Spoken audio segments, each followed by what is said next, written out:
Hello दोस्तों, स्वागत है आप सभी का हमारे YouTube channel study with smartness में। आज की हमारी जो क्लास है वो हमारे पिछले वीडियो से पूरी तरह से रिलेटेड है। अगर आप हमारे पिछले वीडियोस जो कि प्रकाश से संबंधित है उसको पूरा विजिट किए होंगे तो आपको पता चला होगा कि प्रकाश की क्या है, उसमें परिभाषा एंड उसकी सारी प्रॉपर्टी सब कुछ आपको उसमें पता चल गई होंगी। आज के वीडियोज़ में हम रिफ्लेक्शन ऑफ लाइट अर्थात प्रकाश का परावर्तन जो होता है उसके बारे में पूरी इन्फॉर्मेशन डिस्कस करने जा रहे हैं। देखिए दोस्तों, परावर्तन की अगर हम बात करें तो जहाँ पर भी हमें किसी भी वस्तु का, किसी भी ऑब्जेक्ट का एक प्रतिबिंब नज़र आता है तो वो घटना परावर्तन पर ही आधारित होती है। देखते हैं क्या बोलती है इसकी डेफिनेशन। परावर्तन क्या होता है? जब प्रकाश की किरण किसी माध्यम की सतह से टकराकर पुनः उसी माध्यम में लौट जाती है तो इसे हम प्रकाश का परावर्तन कहते हैं। जी हाँ दोस्तों, जब कोई प्रकाश का पुंज आकर और उसी माध्यम से टकराकर वापस उसी माध्यम में लौट जाता है तो उसे हम प्रकाश का परावर्तन कहते हैं। इसे बहुत अच्छी तरह से इस डायग्राम में दर्शाया गया है। यहाँ पर एक मिरर है और इंसिडेंट रे इसमें पड़ रही है, अर्थात यहाँ पर एक प्रकाश किरण इस मिरर पर पड़ती है और इसी माध्यम में अर्थात जिस ओर से प्रकाश किरण आ रही है उसी ओर वापस लौट जाती है रिफ्लेक्टेड रे बनकर। तो इस पूरी घटना को ही हम प्रकाश का परावर्तन कहते हैं। इसमें देखिए 3 चीज़ें इंपॉर्टेंट हैं। पहला तो ये आपका इंसिडेंट रे, दूसरा है आपका रिफ्लेक्टेड रे। इंसिडेंट रे अर्थात आपतित किरण, रिफ्लेक्टेड रे अर्थात परावर्तित किरण। और इस बीच में जो आपको डैश डैश करके लाइन दी हुई है इसे हम कहते हैं अभिलंब, नॉर्मल। तो ये 3 चीज़ों जब जब आप देख लेते हैं तो देखिए इंसिडेंट रे और नॉर्मल, इन दोनों के बीच में जो एंगल बन रहा है जिसे हमने आई से डिनोट किया है इसे हम कहते हैं एंगल ऑफ इंसिडेंट या आपतित कोण। और नॉर्मल और रिफ्लेक्टेड रे के बीच में जो एक एंगल बन रहा है जिसे हमने आर से डिनोट किया है इसे हम कहते हैं परावर्तित कोण या फिर एंगल ऑफ रिफ्लेक्शन। तो देखिए दोस्तों, यहाँ पर आई होप आपको ये परावर्तन की जो पूरी घटना है किस तरह से होती है ये आपको अच्छे से समझ आ गया होगा। आगे चलते हैं कि यहाँ पर जो आई, जैसा कि मैंने आपको बताया कि आई यहाँ पर आपतन कोण है और आर परावर्तन कोण है। तो इसी प्रकार से हम देखते हैं कि परावर्तन क्या होता है, इसके कितने प्रकार हैं। तो यहाँ पर परावर्तन के 2 प्रकार होते हैं। पहला है नियमित परावर्तन और दूसरा है विसरित परावर्तन। चलिए देखते हैं क्या है इसमें। नियमित परावर्तन क्या होता है? जब प्रकाश की किरणें समतल पृष्ठ पर आपतित होती हैं तो निश्चित दिशा में परावर्तित भी हो जाती हैं और इसे हम नियमित परावर्तन कहते हैं। देखिए दोस्तों, यहाँ पर इम्पॉर्टेंट लाइन ये है कि जब कोई किरण समतल पृष्ठ पर आपतित होती है तो एक निश्चित दिशा में ही परावर्तित, मतलब कि जिस दिशा से आ रही है और उसके ठीक विपरीत दिशा में परावर्तित हो जाती है तो इसे हम एक नियमित परावर्तन कहते हैं। इसमें जो हमारा समतल पृष्ठ होता है ये समतल होता है। ये सबसे इम्पॉर्टेंट चीज़ है कि जब कोई किरण समतल पृष्ठ पर टकराएगी तो वो एक नियमित तरीके से वापस भी उसी माध्यम में लौट जाएगी और इसे ही हम नियमित परावर्तन कहेंगे। इसका दूसरा है विसरित परावर्तन, अर्थात जब प्रकाश की किरणें किसी खुरदुरे पृष्ठ तल पर, देखिए यहाँ पर समतल पृष्ठ था और विसरित परावर्तन में खुरदुरा पृष्ठ या तल होता है, इस पर आपतित होती हैं तो भिन्न भिन्न दिशाओं में परावर्तित हो जाती हैं जिसे हम विसरित परावर्तन कहते हैं। देखिए दोस्तों, विसरित परावर्तन में क्या होता है कि कोई प्रकाश पुंज एक खुरदुरे से पृष्ठ तल पर आपतित आती हैं तो वो किसी एक दिशा में ना जाकर अन्य किसी भी दिशाओं में परावर्तित होने लगती है, अर्थात उनका जो माध्यम होता है सेम रहता है लेकिन दिशा परिवर्तन हो जाता है। जितनी किरणें होंगी वो अलग ही किसी किसी दिशा में परावर्तित होती हैं। तो यहाँ पर एक नियमित परावर्तन नहीं होता है, इसलिए इसे हम कहते हैं विसरित परावर्तन। तो परावर्तन के कुछ नियम दिए गए हैं। चलिए देख लेते हैं कि परावर्तन होने के लिए कौन कौन से नियम आवश्यक हैं। पहला है इसमें आपतित किरण, परावर्तित किरण और अभिलंब एक ही तल में स्थित होते हैं। कहने का मतलब है अगर ये तल है पृष्ठ तल तो इसमें आपतित किरण, परावर्तित किरण और जो अभिलंब है ये तीनों आपके एक ही तल में स्थित होते हैं या फिर कहना चाहिए एक ही माध्यम में स्थित होते हैं। दूसरा इसका पॉइंट है आपतन कोण, जिसे हमने आई से डिनोट किया था, और परावर्तन कोण आर का मान सदैव समान होता है, मतलब कि I is equal to always R. I की जो वैल्यू हमेशा आर के बराबर होती है। इन दोनों का एंगल हमेशा सेम होता है। तीसरा है इसमें परावर्तित किरण की आवृत्ति व चाल सदैव समान होती है। कहने का मतलब है जो भी किरण प्रकाश पुंज एक समतल सतह पर टकराती है तो उसकी आवृत्ति और जो चाल होती है वह हमेशा एक जैसी होती है। यहाँ परावर्तन से रिलेटेड एक नेक्स्ट पॉइंट है जिसके बारे में हम डिस्कस करेंगे, दर्पण। जी हाँ दोस्तों, अगर हम समतल पृष्ठ पर परावर्तन की क्रिया को समझ रहे हैं तो उसके लिए हमें दर्पण को समझना भी बहुत आवश्यक है। चलिए देखते हैं दर्पण क्या होता है। कांच की एक पट्टी की एक सतह पर परावर्तक पदार्थ की पॉलिश कर देते हैं तो इसे हम दर्पण कहते हैं। अर्थात अगर हम एक कांच की पट्टी लेकर उसकी एक होती है परावर्तक सतह और उसके दूसरी ओर हम किसी चीज़ का लेप लगा देते हैं। अर्थात जनरली हम इसमें जो आईना होता है, मिरर होता है, वो एक दर्पण का एक बहुत अच्छा उदाहरण है। मिरर को ही हम दर्पण कह रहे हैं इंग्लिश में। तो इसकी एक तरफ परावर्तक सतह होती है और दूसरी तरफ आवर्तक सतह होती है। इसमें हमें दूसरी तरफ चांदी का या पारे का लेप, ये question exam point of view से बहुत इंपॉर्टेंट दोस्तों, कि दर्पण की दूसरी तरफ किस पदार्थ की पॉलिश की जाती है। तो दर्पण के दूसरी तरफ हम जो है पारे की अथवा चांदी की पॉलिश की जाती है तो इसे हम दर्पण कहते हैं। दर्पण दो प्रकार के होते हैं, समतल दर्पण और गोलीय दर्पण। चलिए देखते हैं समतल दर्पण क्या होता है। कांच की एक समतल पट्टिका के एक सतह पर परावर्तक पदार्थ चांदी, निकेल और पारे, यहाँ पे भी हम मेंशन कर सकते हैं, चांदी, निकेल तथा पारे की पॉलिश कर दी जाती है तो उसे हम समतल दर्पण कहते हैं। यहाँ पर देखिए दोस्तों, इस पिक्चर में दिखाया गया है समतल दर्पण पर किस तरह से ये ऑब्जेक्ट है और यहाँ पर ये मिरर है बीच में। यहाँ पर एक जो आपतित किरण है वो इस मिरर से टकराते हुए परावर्तित होकर होती हुई जाती है और इसका जो प्रतिबिंब है दूसरी तरफ आभासी प्रतिबिंब बनता है। समतल दर्पण में आभासी प्रतिबिंब बनता है।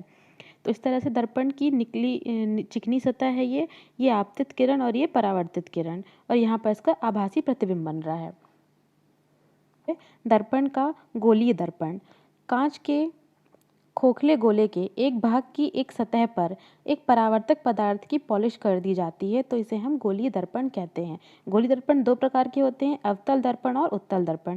ध्यान से देखिएगा दोस्तों, यहाँ से क्वेश्चन एग्जाम में जरूर बनते हैं। पहला है इसमें अवतल दर्पण के बारे में देख लेते हैं। कांच के खोखले गोले के एक भाग की एक सतह पर परावर्तक पदार्थ की पॉलिश कर दी जाती है तो उसे हम अवतल दर्पण कहते हैं। यहाँ पर अवतल दर्पण का आरेखीय निरूपण किया गया है। ये सामने का भाग है जहाँ से परावर्तक पृष्ठ है, ये पॉलिश किया हुआ भाग पिछला भाग है। देखिए दोस्तों, जो अवतल दर्पण है उसमें उभरी हुई या फिर पिछले भाग में पॉलिश की जाती है और ठीक इसके अपोजिट उत्तल दर्पण में अंदर भीतरी भाग में पॉलिश की जाती है। यहाँ पर ही पिछले भाग में पॉलिश की हुई है और सामने का भाग ये जो परावर्तक पृष्ठ की तरह कार्य करता है और ये पिछला भाग है जहाँ पर पॉलिश की जाती है। तो ये अवतल दर्पण का उदाहरण है। इसमें दूसरा टाइप होता है उत्तल दर्पण। कांच के खोखले गोले के एक भाग के भीतरी सतह पर परावर्तक पदार्थ की पॉलिश कर दी जाती है तो इसे हम उत्तल दर्पण कहते हैं। देखिए दोस्तों, ये उत्तल दर्पण का आरेखीय निरूपण है जिसमें पॉलिश किया हुआ भाग अंदर की तरफ होता है और परावर्तक पृष्ठ बाहर की तरफ होता है। यही उत्तल दर्पण का उदाहरण है। दर्पण से संबंधित कुछ परिभाषाएं जिसको जानना हमारे लिए बहुत ज़रूरी है। पहला है वक्रता केंद्र क्या होता है, देखते हैं। यदि गोली दर्पण को खोखला गोला मान लिया जाए यदि गोलीय दर्पण को खोखला गोला मान लिया जाए तो उसके केंद्र को वक्रता केंद्र कहते हैं। इसे C से डिनोट किया जाता है। दूसरा है वक्रता त्रिज्या। वक्रता केंद्र के परावर्तक तल के मध्य दूरी को वक्रता त्रिज्या कहते हैं और इसे हम R से डिनोट करते हैं। तीसरा है मुख्य अक्ष। वह काल्पनिक रेखा जो वक्रता केंद्र से हुई ध्रुव बिंदु तक जाती है उसे हम मुख्य अक्ष कहते हैं। चौथा है हमारे पास पॉइंट ध्रुव बिंदु। दर्पण के परावर्तक तल के मध्य बिंदु को हम ध्रुव बिंदु कहते हैं और इसे हम P से डिनोट करते हैं। फिफ्थ है हमारा फोकस बिंदु। मुख्य अक्ष के समांतर आने वाली प्रकाश की किरणें परावर्तन के पश्चात मुख्य अक्ष के जिस बिंदु से गुजरती हैं उसे हम फोकस बिंदु कहते हैं और इसे हम F से डिनोट करते हैं। चलिए देखते हैं फोकस दूरी क्या होती है। फोकस बिंदु से ध्रुव तक की दूरी को हम फोकस दूरी कहते हैं और इसे हम स्मॉल f से डिनोट करते हैं। यहाँ पर देखिए दोस्तों, फोकस दूरी का एक फॉर्मूला दिया हुआ है, F = x/2 2। ये क्वेश्चन एग्जाम से बहुत इंपॉर्टेंट है दोस्तों। यहाँ से न्यूमेरिकल बनते हैं F=x/2। द्वारक क्या कहते हैं? दर्पण के परावर्तक तल के समानांतर व्यास को हम द्वारक कहते हैं। आइए जानते हैं अवतल दर्पण के उपयोग क्या होते हैं। गाड़ियों में अग्रद्वीप या हेडलाइट जिसे हम कहते हैं, टॉर्च आदियों में अवतल दर्पण का ही उपयोग किया जाता है। इसके अलावा सर्च लाइट में अवतल दर्पण का उपयोग किया जाता है, क्योंकि प्रकाश की किरणों का शक्तिशाली समांतर किरण पुंज अवतल दर्पण में बनाया जाता है। और इससे क्या होता है कि अवतल दर्पण में हमें जो प्रतिबिंब है वो वास्तविक प्रतिबिंब से थोड़ा बड़ा प्राप्त होता है। इसलिए अवतल दर्पण का उपयोग हम गाड़ियों की हेडलाइट आदि और सर्च लाइट आदि में करते हैं। कुछ शेविंग दर्पणों में चेहरे का प्रतिबिंब बड़ा बनाकर देखने में भी अवतल दर्पण का ही उपयोग किया जाता है। जो भी हम शेविंग करने के लिए आईना का यूज़ करते हैं उसमें अवतल दर्पण यूज़ होता है। दंत चिकित्सक दांतों का प्रतिबिंब बड़ा देखने में इसका उपयोग करते हैं। सौर कुकर में प्रकाश की किरणों के द्वीप करने के लिए इसका उपयोग भी किया जाता है, अर्थात सौर कुकर में भी अवतल दर्पण का ही उपयोग किया जाता है। नेक्स्ट चलते हैं, उत्तल दर्पण के उपयोग देखते हैं। गाड़ियों में साइड कांच पश्च दृश्य दर्पण के रूप में इनका उपयोग किया जाता है, क्योंकि बड़ी से बड़ी वाली गाड़ी का स्पष्ट व पूरा प्रतिबिंब इसमें दिखाई दे। सुरक्षा की दृष्टि से एटीएम मशीनों में भी इनका उपयोग किया जाता है, ताकि एटीएम पर खड़े व्यक्ति को पीछे खड़े व्यक्ति की क्रियाविधि दिखाई दे सके। फोकस दूरी ज्ञात करने के लिए सूत्र है हमारे पास। ये जो फॉर्मूला है ये उत्तल दर्पण और अवतल दोनों में ही फोकस दूरी के लिए यूज़ किया जा सकता है। ये फॉर्मूला है I/V plus I/U plus I/F। यहाँ पर जो U है वो वस्तु की दर्पण से दूरी को डिनोट कर रहा है, V प्रतिबिंब से दर्पण की दूरी को डिनोट करता है और F दर्पण की फोकस से दूरी को डिनोट करता है। इसके अलावा अभी जो हमने ऊपर एक फॉर्मूला देखा था, फोकस दूरी बराबर वक्रता त्रिज्या अपॉन में 2, ये दोनों फार्मूले आपको बहुत अच्छे से एग्जाम के लिए याद होने चाहिए। न्यूमेरिकल इसके बहुत ही इजी आते हैं। अगर आपको ये फार्मूला पता हो आप इजीली इसके न्यूमेरिकल सॉल्व कर सकते हैं। आगे देखते हैं दर्पण से जुड़े कुछ महत्वपूर्ण तथ्यों के बारे में। यदि कोई व्यक्ति V चाल से दर्पण की ओर चलता है तो उसे प्रतिबिंब 2V चाल से आता हुआ प्रतीत होता है।